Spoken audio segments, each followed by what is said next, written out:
Good morning. आज हम लोग 12th इकोनॉमिक्स का मॉडल सेट 3 पढ़ेंगे। क्वेश्चन नंबर 1 पार्ट ए का है, जिसमें सारे क्वेश्चंस 2 मार्क्स के होंगे।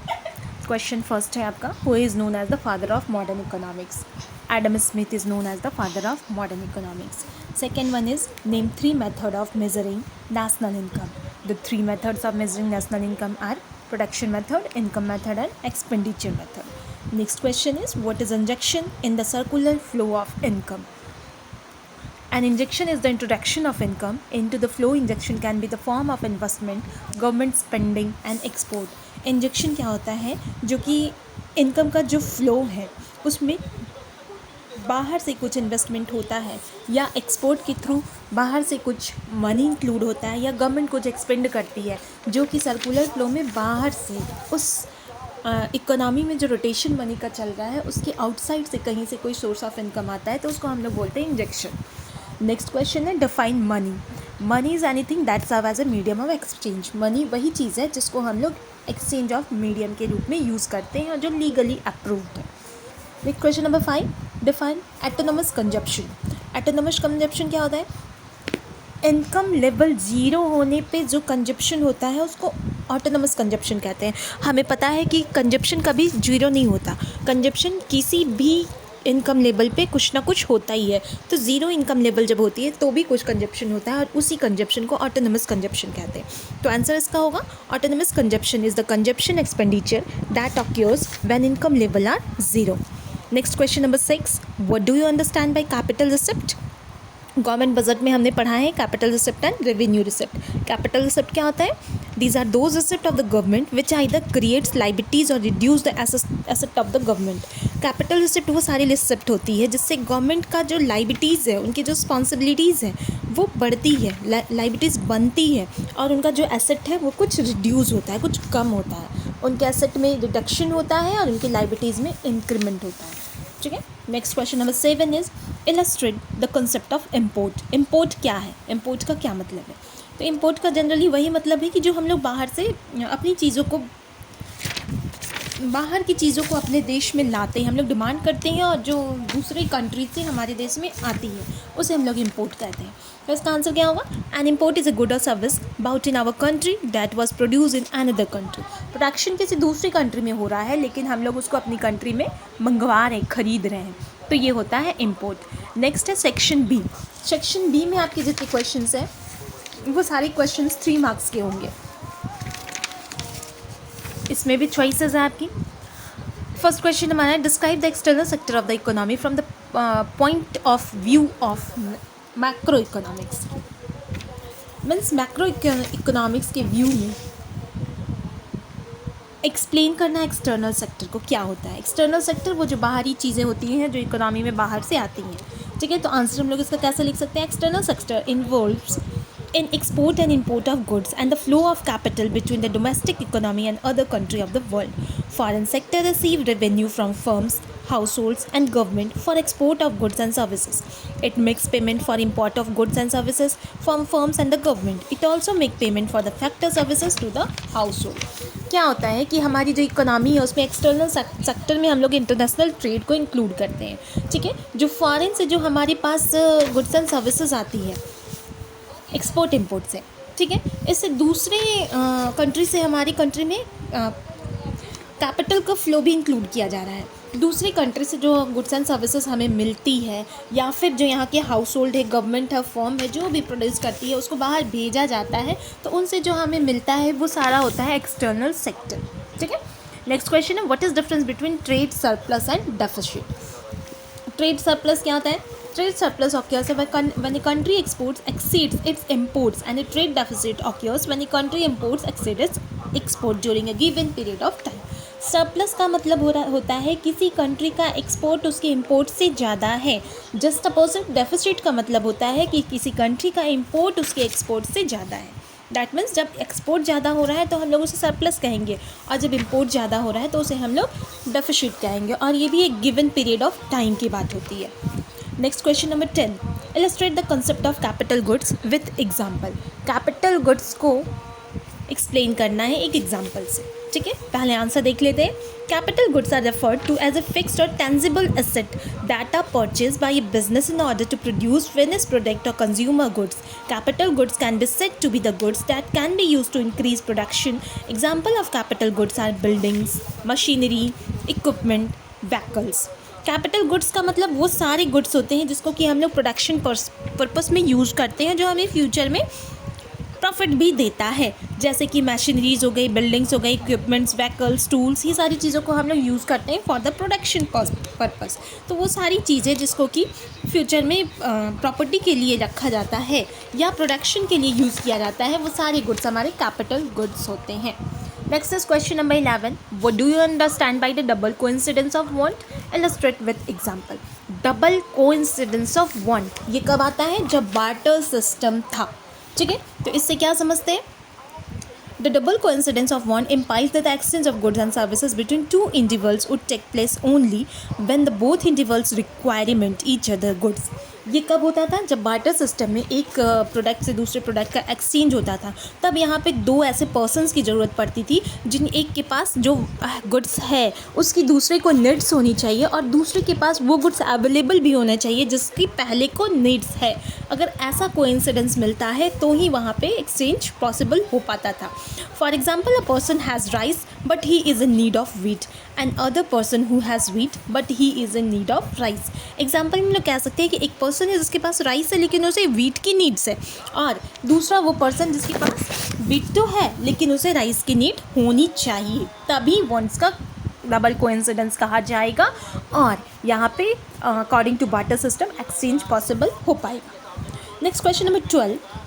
What is difference between ex ante consumption and ex post consumption? ex ante consumption क्या होता है और ex post consumption क्या होता है?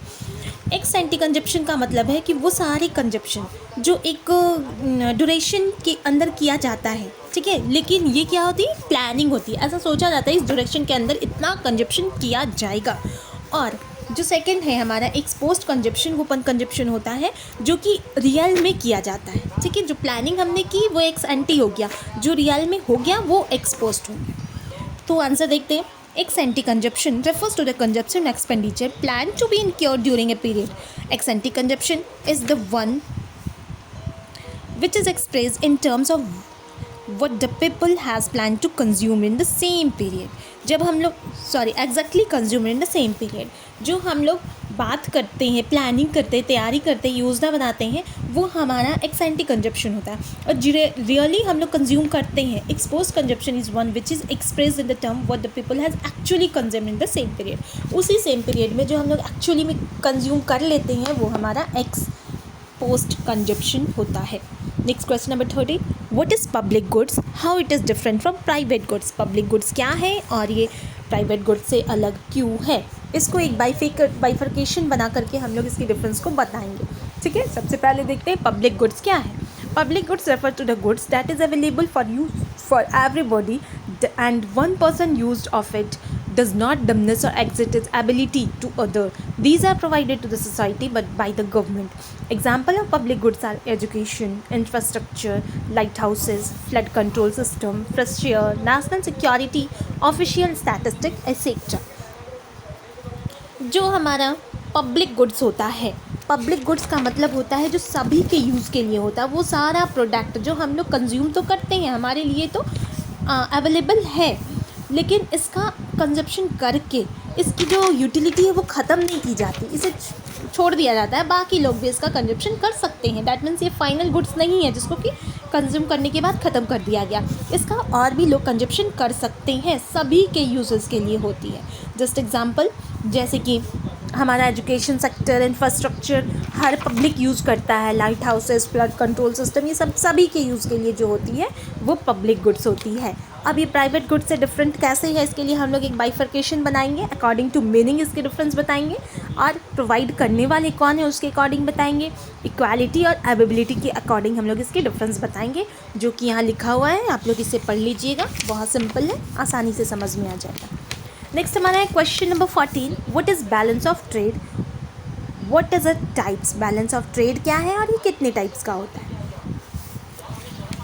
बैलेंस ऑफ ट्रेड क्या है? The term balance of trade denotes the difference between the export and imports of goods in a country. एक कंट्री में एक्सपोर्ट एंड इम्पोर्ट्स का बताता है हमें, और balance of trade refers to the visible item only, और ये केवल हमें विजिबल आइटम की ही नॉलेज देता है, ठीक है। It is difference between the value of merchandise goods export and imports. ये हमें सभी गुड्स के एक्सपोर्ट और इम्पोर्ट से रिलेटेड इन्फॉर्मेशन देता है, तो वो हमारा बैलेंस ऑफ ट्रेड में मिलेगा, ठीक है। जनरली हम लोग कह सकते हैं जितना भी एक्सपोर्ट हो रहा है और इम्पोर्ट हो रहा है उसका जो डिटेल्स एक्सप्लेनेशन होता है वो हमें बैलेंस ऑफ ट्रेड में इंक्लूड करके मिलता है।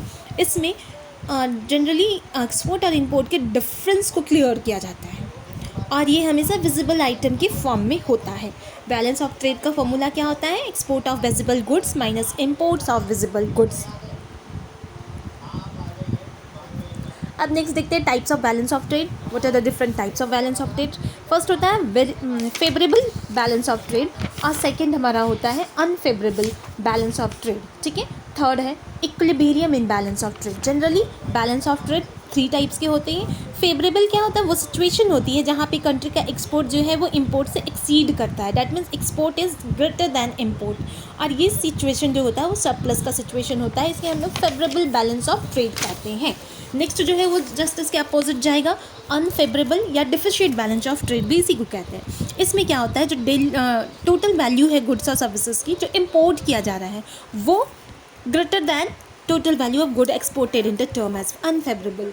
जो हम इम्पोर्ट कर रहे हैं उससे हमारी जो इम्पोर्ट है वो हमारे एक्सपोर्ट से अधिक होती है, तो इसे हम लोग डिफिशिएंट बैलेंस ऑफ ट्रेड या अनफेवरेबल बैलेंस ऑफ ट्रेड कहते हैं।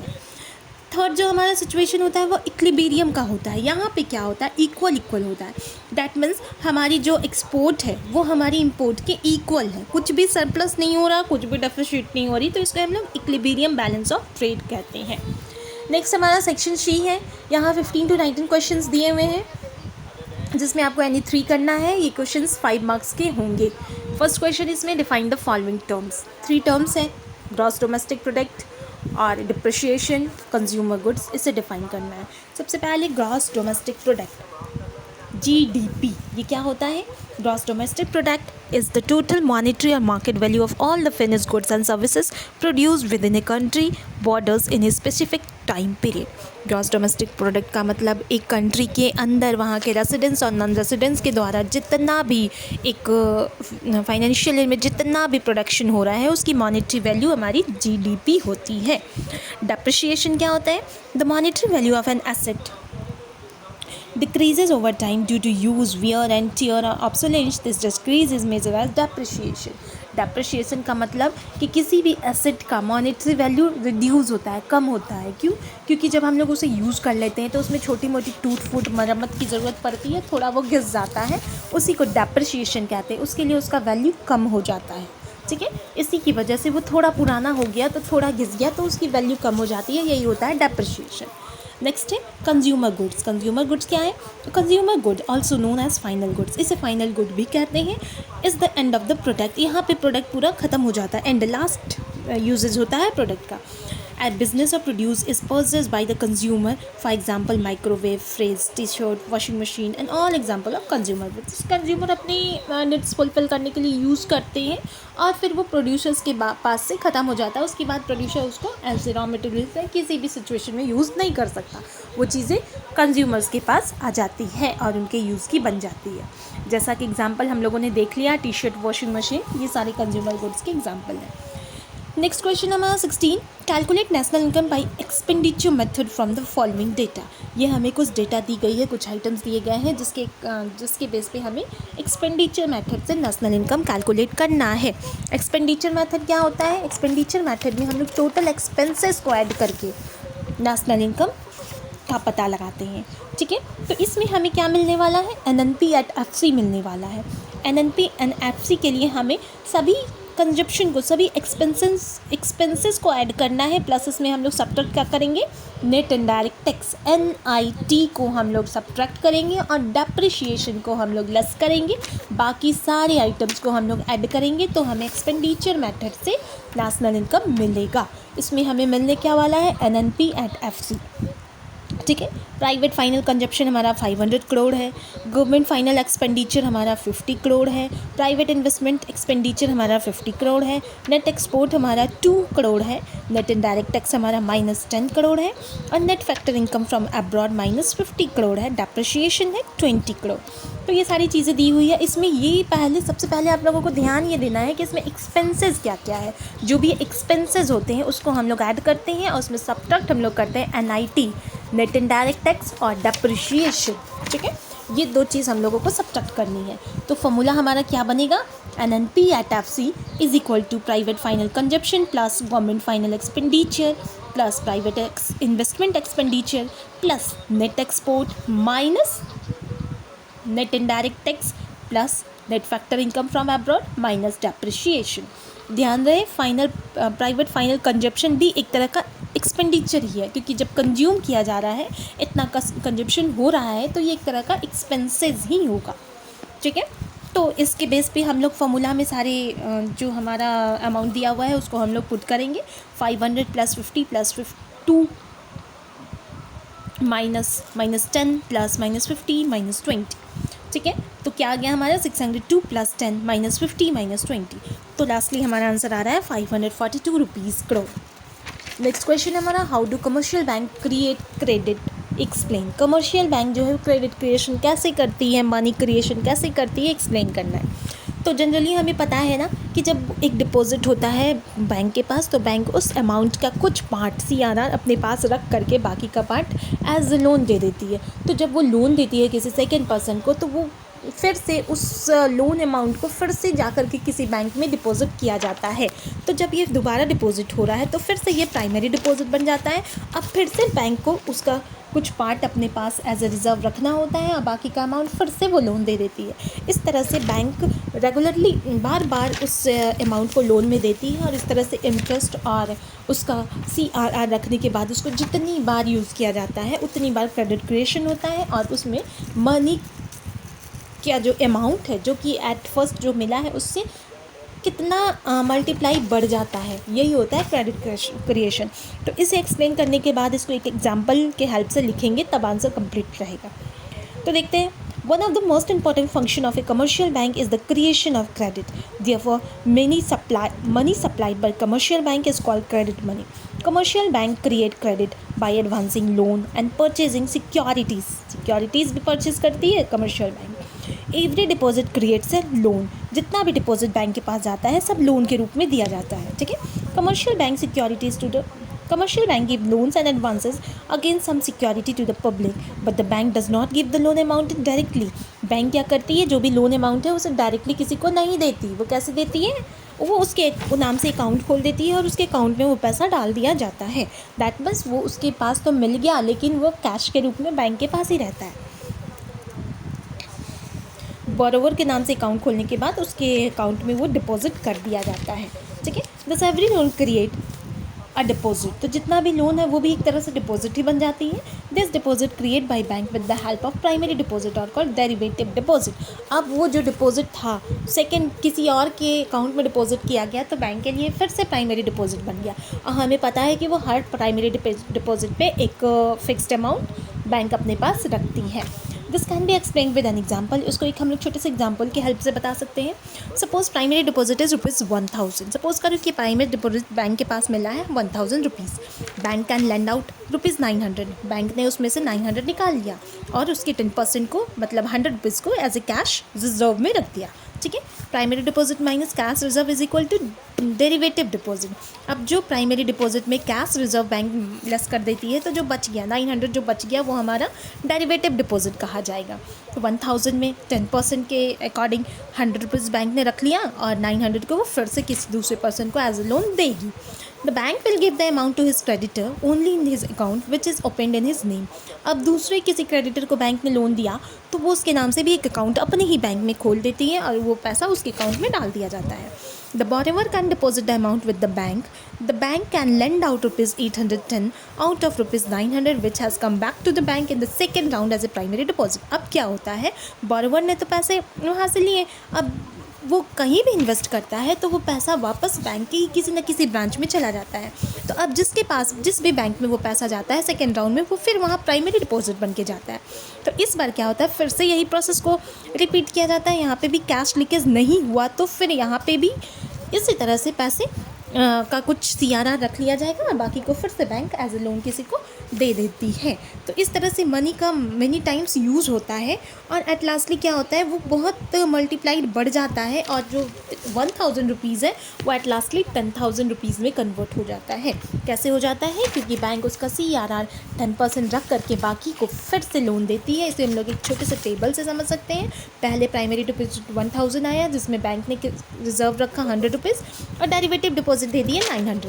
अब फिर से वो सेकेंड राउंड में बैंक के पास आया तो अब प्राइमरी डिपॉजिट 900 है, लेकिन बैंक ने उसके 10% 90 रुपीज़ को फिर से रिजर्व रखा और 810 फिर थर्ड पर्सन को वो लोन में दे देती है। फिर से वो प्राइमरी डिपॉजिट बनकर बैंक के पास आता है 810 रुपीज़। अब उसका फिर से 10% वो बैंक अपने पास सीआरआर रखेंगी और 81 रुपीज़ अपने पास रखकर 729 फिर फोर्थ पर्सन को वो एज ए लोन दे देती है। इस तरह से मनी को बार बार मैनी टाइम्स यूज़ किया जाता है जब तक कि वो अपना बहुत ज़्यादा कैश रिजर्व, तो उनका एक जनरली प्रॉफिट होता ही है, प्लस वो इंटरेस्ट जो लेती है वो भी एक प्रॉफिट होता है। तो इस प्रोसेस को हम लोग इससे समझ सकते हैं। इसका फॉर्मूला देखिए क्या होता है, total credit creation is equal to primary deposit into 1/CRR, जिसमें टोटल क्रेडिट क्रिएशन कितना था 1000 रुपीज़ था, उसमें 1/10% सीआरआर हमारा कितना था 10%, तो 1/10/100। तो ये टोटल क्रेडिट क्रिएटेड कितना आता है 1000 into 10 is equal to 10,000 rupees में वो इंक्रीज हो जाता है। Our next and last, second last this one. Explain open market operation policy of RBI. RBI की open market policy को explain करना है। Open market operations carried out by the central bank in association with the commercial bank for conducting such operation. There is no involvement of the public. ये जो होता है ये RBI commercial bank के लिए करती है, इसमें पब्लिक का कोई इन्वॉल्वमेंट नहीं होता है। Government bonds are mostly bought by commercial bank. Government का जो बॉन्ड्स होता है वो मोस्टली कमर्शियल बैंक ही उसे परचेज करती है। फाइनेंशियल इंस्टीट्यूशंस करते हैं, high worth rate individuals and large business corporation ही, मतलब जो बहुत पैसे वाले लोग हैं वही लोग उसे परचेज कर पाते हैं। And large business corporation, all this entities maintain accounts with the bank, और इनका सबका अकाउंट बैंक ही मेंटेन करती है, ठीक है। And whenever there entities purchase bonds the amount get transfer to the central bank. Thus it can be said that the open market operation have an impact on the deposit and reserves of the bank and also plays a role in their ability to provide credit. When a central bank wants to reduce the availability of the money to the public, it will sell government bonds and securities with the help of commercial bank. This step reduce the money supply in economy and restrict bank to offer credit to individuals. It impact both the supply and demand of the credit. Similarly, at the time when the liquidity conditions are tight, the central bank buys back the securities which give the commercial bank and public easy access to credit facilities that help in injecting liquidity into the system and stabilizing the market. Open market economy, open market operation में RBI क्या करती है, वो government के bonds और securities को cell करती है। कब सेल करती है, जब उन्हें ऐसा लगता है कि इकोनॉमी में जो मनी फ्लो है वो डिक्रीज़ हो गया है, कम हो गया है, तो वो सेल करना शुरू करती है। Just minute, I am sorry, sell कब करती है, जब वो सेल करती हैं बॉन्ड्स को, डैट मीन्स बॉन्ड्स चला जाता है इकोनॉमी में और उनके पास मनी आ जाता है। आरबीआई सारी मनी अपने पास ले लेती है और बॉन्ड्स चला जाता है इकोनॉमी में।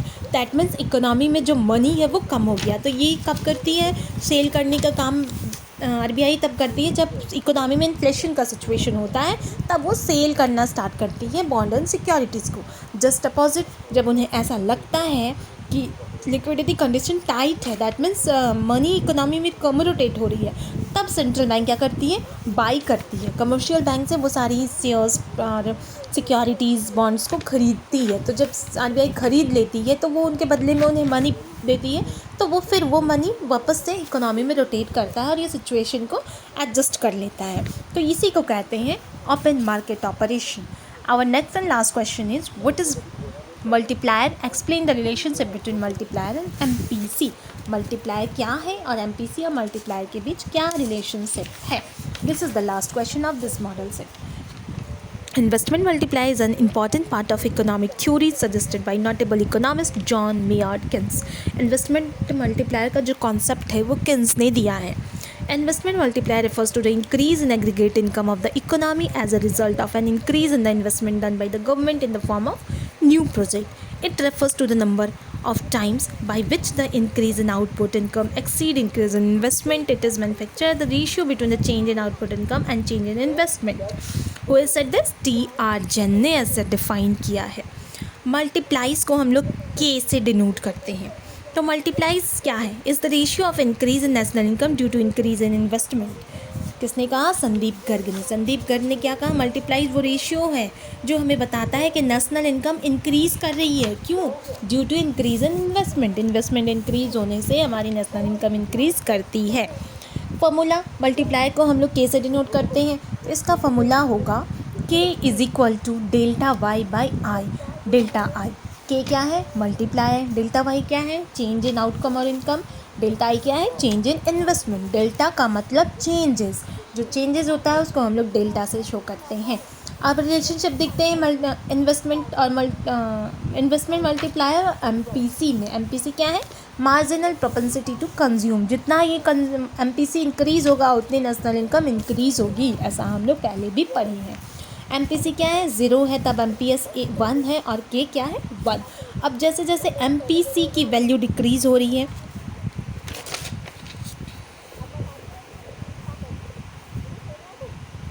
तो हम लोग देख सकते हैं कि इसका क्या इफ़ेक्ट पड़ रहा है मल्टीप्लायर पे. तो हम लोगों ने क्या देखा कि जो इन्वेस्टमेंट मल्टीप्लायर है वो और एमपीसी में डायरेक्ट रिलेशनशिप है. डैट मीन्स दोनों साथ में बढ़ते हैं तो दोनों साथ में घटते हैं. Higher the value of MPC the higher the multiplier. जब एमपीसी का वैल्यू हायर होता है तो मल्टीप्लायर भी हाई होता चला जाता है. इस तरह से हम लोग देखते हैं कि जब एमपीसी 0 है तो के क्या होता है? 1. और जब एमपीसी 1 होती है तो के क्या होता है? इन्फिनिटिव. तो हम लोगों ने क्या देखा? एमपीसी 0 होने पर के हमारा 1 है और एमपीसी 1 होने पे के हमारा इन्फिनिटिव है. तो हम लोग कह सकते हैं कि एमपीसी बढ़ा तो हमारा के भी बहुत बढ़ जाता है. तो दोनों में डायरेक्ट रिलेशनशिप है. इस तरह से ये हमारा मॉडल सेट फिनिश होता है. आप सभी इस मॉडल सेट की अच्छे से तैयारी करेंगे. Thank you.